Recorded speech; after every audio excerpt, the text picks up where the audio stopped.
Well, hello there. I'm Brian Hyde, and this is Nowhere to Hide. Today, we're going to talk about Idaho's choice between honest elections and ranked choice voting.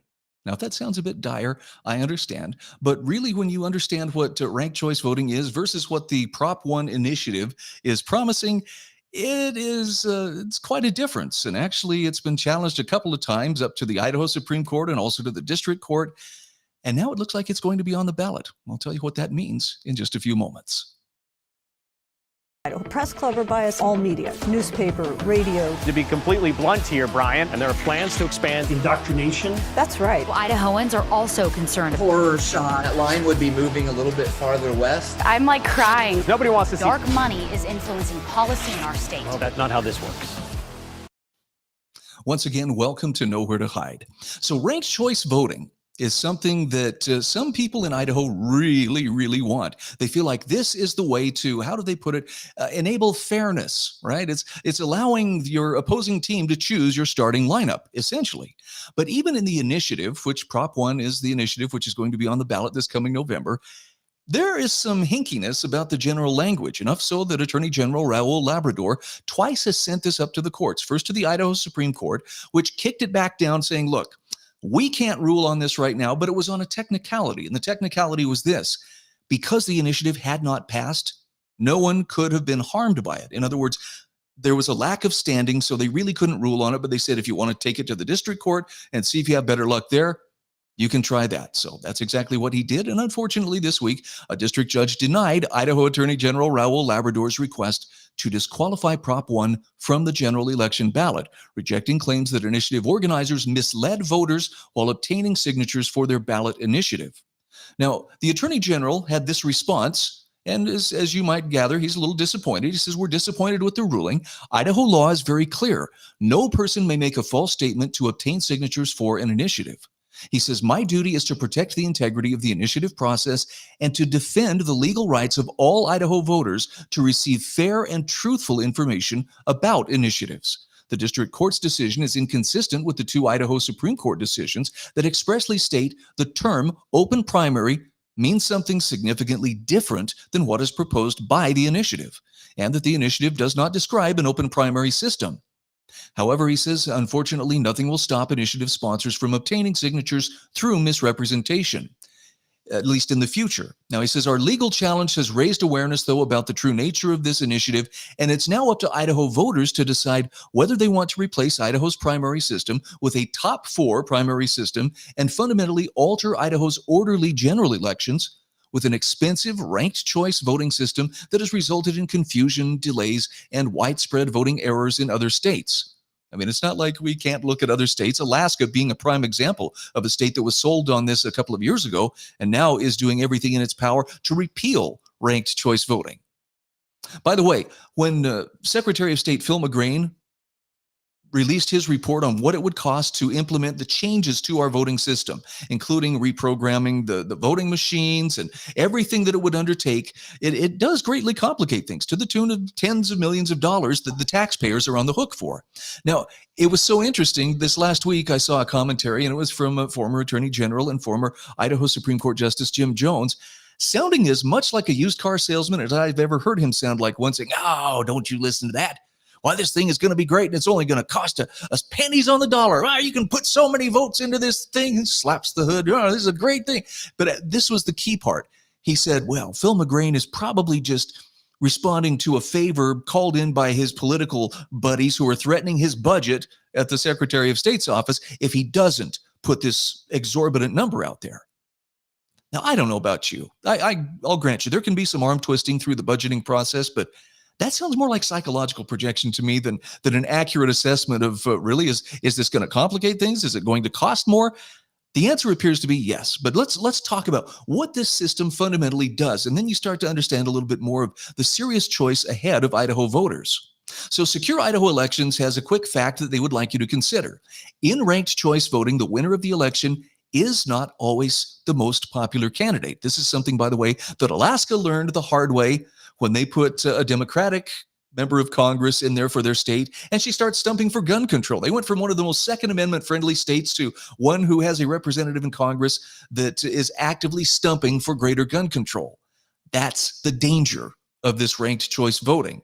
But let's talk about how RCV silences voters. In traditional elections, every submitted ballot that follows instructions is counted toward the result, but that's not the case with RCV. So here's how it works.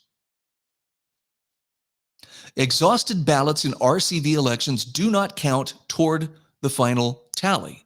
So while many RCV ballots are thrown out due to voter error and following the convoluted instructions, it's not as simple as just cast your vote for the person you want. You have to rank the votes that you cast, which means you're going to be voting for people you don't want. And ballots that follow the instructions to the letter still can be thrown away because the voter-ranked candidates who are no longer in contention, they didn't get enough of a vote to continue on to the next rounds. You still with me? Okay, well, hang in there. As candidates are eliminated through multiple rounds of tabulation, voters have their ballots exhausted if they only ranked candidates that have been removed during successive rounds. So you may very well end up helping to elect somebody that you really didn't want in office in the first place. Your third choice, well, it looks like they're the one who survived. In other words, for a voter's voice to fully count in every round of a ranked choice voting election, he must vote for all candidates on the ballot, even those he may not support. Now, I don't know about you, but my vote is kind of a sacred thing. And I don't take it lightly. And frankly, I've stood in the voting booth before and thought, if I don't know enough about a particular candidate or a particular issue, even including an initiative, I will leave it blank rather than cast a vote in error or wet my finger and stick it up in the wind and hope I get it right. I think it's more responsible not to cast a vote in ignorance than it is to try to play by the rules and rank them all and hope that I come out on the winning team. This just, again, seems like it's gaming the system for reasons that it really doesn't need to be gamed. Now, because of ballot exhaustion, winners of RCV races do not necessarily represent the choice of all voters who participated. Ranked choice voting claims to protect majority rule, but in reality, ranked choice voting creates an artificial majority by eliminating the votes of the lowest scoring candidates during successive tabulations. In fact, one study of Maine elections found that of 98 recent ranked choice voting elections, 60% of ranked choice voting victors did not win by a majority of the total votes cast. So what does that mean? Well, that means that, yes, less electable, less popular candidates still can find themselves the winners, which is kind of the choice. That's the reason. And this makes sense. This is why the initiative pushers want this to happen, because they know that moderate to leftist candidates really can't win in Idaho. They at least they can't win if they're running honestly on what they stand for. Well, they can pretend to be Republicans. We're the real Republicans here, even though we want to grow the state at every opportunity, and we want to make sure that you feel that boot of government right there on your neck. But they can't win if they're being honest about it. So they have to pretend, and they have to fool the people. And this is one of the tools that they're using to fool the people. By the way, there was a great exchange on Twitter, and, GOP hates America. This is the Brian guy up in Boise, the one who was menacing one of our female legislators on a flight to the state capitol. Really stand-up guy. We're voting for open primaries, not ranked choice voting. Stop lying. Matt Edward feeds him his words with both hands, telling him, you managed to drop 2 mistruths in 1 sentence. Bravo. Number 1, open primaries imply getting to pick which party primary to vote in. Prop 1 abolishes party primaries and creates 1 jungle primary. Number 2, it literally states it would require a ranked choice voting system. That's RCV. So he says you're either misinformed or lying. And to back this up, let's go to the language actually on the initiative. Now, this is kind of the big picture here. So you got the short ballot title, measure to replace voter selection of party nominees with a top 4 primary, and number 2, require a ranked choice voting system for general elections. But let's zoom in a little closer so we can see the relevant parts here.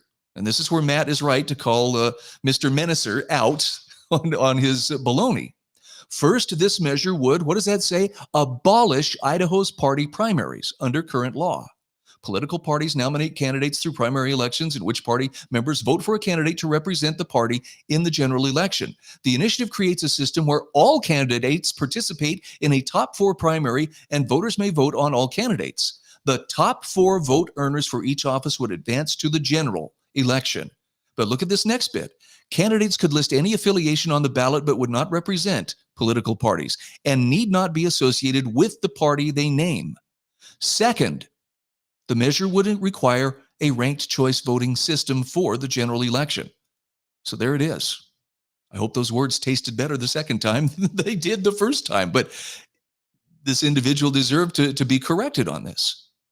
So if they're not willing to play straight, in other words, if they're willing to, shade a little truth here, shade a little truth there, maybe twist some arms, is that really in the interest of fairness? Is it really in the interest of representing the voters in Idaho? Or is it just in the interest of we've got to secure power, and the only way we can do this is to complicate the system so that we can game it to our favor? By the way, if you want to see this on a large scale, just look at the latest round of, here come the Russians. It's the Russians, by gosh. And this time the Russians, of course, are, doing their part to, let's see, first it was collusion in 2016. And then in 2020, it was Russian disinformation with the Hunter Biden laptop. This time around, what is it? It's Russian influencing through influencers and media companies in the U.S. Okay, that's what's happening at the national level. And the same people who are, so adamant that anything goes when it comes to protecting our democracy also expect us to believe that there is no possible way they would do something as unpatriotic as cheat or bend rules or ignore rules or lie, for that matter. So bring that down to the state level. You've got the same dynamic at play. It's just a little more subtle, but it's that whole, hey, this is just open primaries. And it's allowing the opposing team to choose your starting lineup. And that doesn't make a whole lot of sense if you want to have, actual representation of the people who bother to show up. Now, if you promise people all kinds of goodies, I'm sure you can get them to show up and possibly vote for you. But I don't think I'm exaggerating when I tell you that the people pushing ranked choice voting and the open primaries want as uninformed voters as possible. And I'll explain more about what those voters, how they tend to think. Lady Idaho says, ranked choice voting is being thrust into a number of states right now, and after 2020 and 2022, you would think people would prefer to have hand counting and paper ballots. Why? Because it's harder to cheat. Losers and cheaters can't allow America to take the country back from communists. And that's, again, that's happening at the national level. That's why you're seeing, they talk about election interference. How come we don't hear any talk about, the election interference that's inherent in, say, an assassination attempt on a GOP presidential candidate? No, it's disappeared down the memory hole. Nobody wants to talk about that, but that's pretty serious election interference. How about 51 current and former members of the intelligence or deep state intelligence community in America signing a letter saying that, that Hunter Biden laptop is nothing more than Russian disinformation? But it wasn't. It turned out to be truthful. And yet, based on that, news organizations, social media, suppressed opinions. This was prior to the 2020 election. Would it have made a difference? We won't know, will we? Because people were interfering with the public's right to know. Was the Biden family engaged in, pay for play or that kind of thing? Very interesting stuff. So be a skeptic. You don't have to be an election denier, but you ought to be a skeptic. And it helps too to understand the mindset that a lot of people bring to the table, because they're really not engaged. And I hope you don't see this as a put down, but this one really hit home when I saw this earlier this week. I thought this explains very well our situation. The world makes a lot more sense when you finally understand that the average person doesn't want liberty or freedom. They want a comfortable cage with a semi-believable story as to why they're in it. Okay, ranked choice voting is part of that comfortable cage that's being constructed for voters in Idaho. Well, yeah, your voice is being made to count, even though it's a more convoluted system and it's more expensive and it takes time. And yes, there's more room and margin for error. And you may not fully understand how to rank all of your votes because we complicated this beyond just one person, one vote, paper ballots, show up in person and vote. Yeah. Just give me a good story as to why this makes sense and I'll fall for it. Don't be the one who falls for it. You're better than that. I'm Brian Hyde, and this is Nowhere to Hide. Idaho Press Club or bias all media, newspaper, radio. To be completely blunt here, Brian, and there are plans to expand indoctrination. That's right. Idahoans are also concerned. Horror shot. That line would be moving a little bit farther west. I'm crying. Nobody